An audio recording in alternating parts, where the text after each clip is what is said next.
Hey everyone, welcome to Comics with Bueller. As always, I'm Bueller. Today is an episode of just a regular, good old comic book haul. I went shopping around and hit a couple shops, and you know me, I don't spend a lot of money on comic books, so around 50 cents to $1. Most of them actually were below 50 cents. Like I said on our previous haul video, it seems like there is a lack of just basic old school comic book haul videos going on right now. And then a lot of people brought them to my attention, so I was able to find a bunch of videos through suggestions. So I want to say thank you to that, and keep them coming for everyone who's making old comic book haul videos. They're some of my favorites, so I always like to see them. But let's not waste any more time. Let's go ahead and get started. And at the very end of this video, I got something really special, and you're definitely going to want to see what I picked up. But let me show you what I have right here. First off, we have X-Men number 207. Nice book right there. That was like 50 cents. Nice little run. 208 and 209. Then we have Wolverine number 58. This is the guy that does all the zombies. Forgetting the guy's name. He's the guy that does the fist bump when you meet him and stuff like that. I'll probably remember it later in the video. Here's number 57. And then I have X-Men number 4. I had this book before, and I sent it out in one of my Bueller boxes a long time ago. I don't know if it's a key or something, but I know it's worth a couple dollars.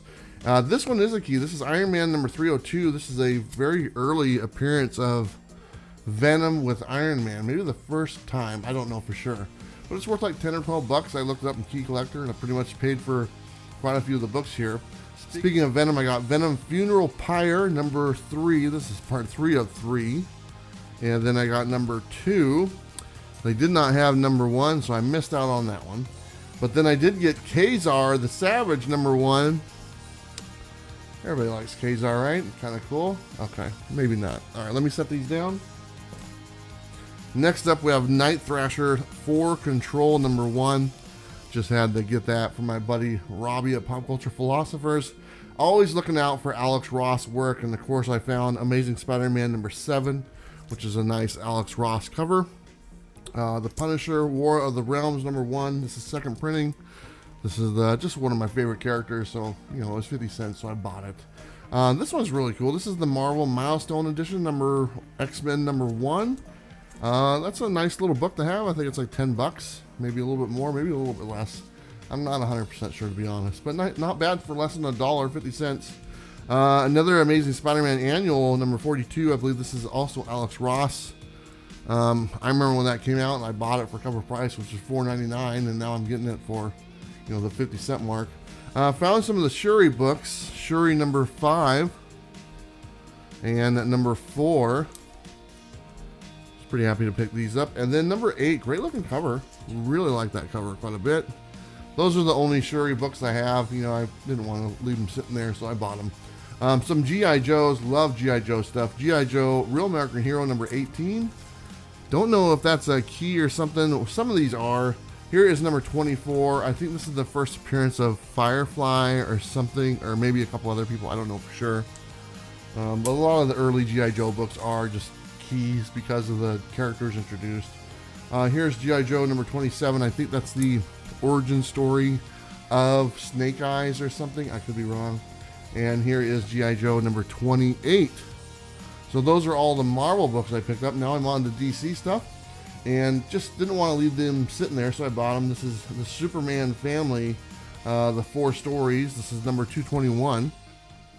Very nice looking cover. Here's number 219. Same thing. They randomly had this Batman one sitting there. Batman number 377. Not bad. Has a pretty evident spine roll on the side, but besides that, it's a very good looking book. So 50 cents, couldn't pass it up. Another Alex Ross cover, Superman 677. Just a beautiful cover. Look at that. That's gorgeous. I definitely wasn't going to let that one sit there. Starman number 1. Not really a huge fan of Starman, but it was number 1, so why not? The Flash Brightest Day, first issue, number 1. Not bad. And then I have Damian, Son of Batman, number 1 of 4. Don't know much about that book. And then I have some DC Vertigo books. I have The Invisibles, yeah, number 1, volume 2. I looked in this book. There's a lot of naked ladies and stuff like that, so pretty cool. Let me set these down. We have Collider number 1. And then we have the Sandman Overture #1. This is all Vertigo stuff right there. Then we have the Minutemen Before the Watchmen #1. And then we have Arrow #1. This is the CW cover, I guess. And then Arrow Special Edition #1. This was free and I paid 50 cents for it. It got ripped off. Oh well. Then I found some Constantine New 52, so kind of cool. Here's #1, #2, #3, #4, and #5. So that's all they had. They had the first 5 issues of Constantine, and I figure why not? You know, I want to get more familiar with that character, so kind of nice. He's got a big role in the current Deceased series, so the more I can find out about him, the better. Let me set those down. We're moving on to independents, and I really found some interesting independents. I went to this other shop, and they had, it wasn't really a shop, it was an antique store that every now and then has some comics, and somehow they bought like a collection of independent books, and so I just started going through and pulling all the #1s, but some of them were just too cool to pass on. This is one of them. This is Dr. Blink Superhero Shrink #3. Oh man, I love that one. Look at that. He's talking to Spawn. Obviously it's a spoof or whatnot, but you know what, just an interesting title, and I definitely wanted to get it. This one is by Jonathan Hickman. This is God is Dead. I looked through it. There's no diagrams or nothing, so maybe that's something new he's doing. A few early Boom Studios books. This is Weaver's #1 of 6 by Boom Studios. And the Armory Wars #1, Boom Studios as well. This one looked really cool. Victory City #1 by IDW. I don't know a lot about these, but you know what? Just wanted to get them. Ballistic #1 by Black Mask. Let me go ahead and take a sip of my coffee there. That's good stuff. Exo Man of War #1 by Valiant. Here's a Tyler Kirkham sketchbook, 2006. I like that one. I looked through it. A lot of great artwork in there and stuff, and I just wanted to get it. I don't know anything about this one. This is totally an independent book. This is called Threshold of Reality #2 by Main Tech. I'm pretty sure nobody knows what that is, but you know what? Just kind of a creepy looking cover, to be honest. Kind of reminds me of that, what was that thing? The Other Outer Limit or whatnot, or the Dark Side, whatever that, what the intro that they did kind of had that creepy thing to it. I can't remember, but very cool. Got that one. So these three, and look at these. We got Glitter Bomb #3, and if you see right down here, they're autographed. Here is #2, also autographed, and here is #1, and it says to Maxwell, let's burn down Tinseltown, and they're all personalized to Maxwell. I don't know exactly who autographed it, but as you guys know, I've talked about this before. I really like getting books that are autographed to other people. I think it's kind of cool, and the fact that they're, you know, have a little thing behind them, like let's burn down Tinseltown or something about Las Vegas. I thought that was pretty cool, so I got those, no problem. Another one is Clone #1 by Image Comics. And then we have We Stand on Guard #1, also by Image Comics. A lot of Image good stuff. Odyssey by Matt Fraction, also Image Comics, #1. And then Undiscovered Country #1, so that's kind of a newer book. So just the regular cover, I believe that is. And then I have Redlands #1 as well. So there you go. So those are all the books I picked up. I did pick up some other independent titles, and I might show them on another video, probably another 30 or 40.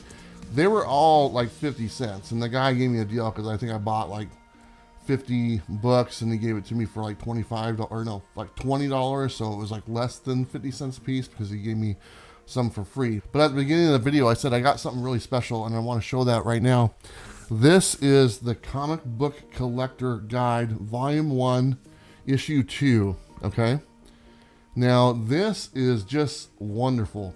This is a price guide, a monthly price guide that came out in 1993. I remember buying these when they came out, and I've had so much fun just going through and looking through this. They actually have a interview with Todd McFarlane from '93.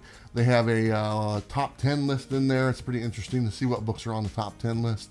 And then they have a top 10, or no, they have a most undervalued section of modern day books, which I thought was pretty interesting. And for some reason, a lot of X Factor was on the list, so go figure, right? But just a wonderful book to have, and a great price guide. I did a lot of comparison to now and then type thing.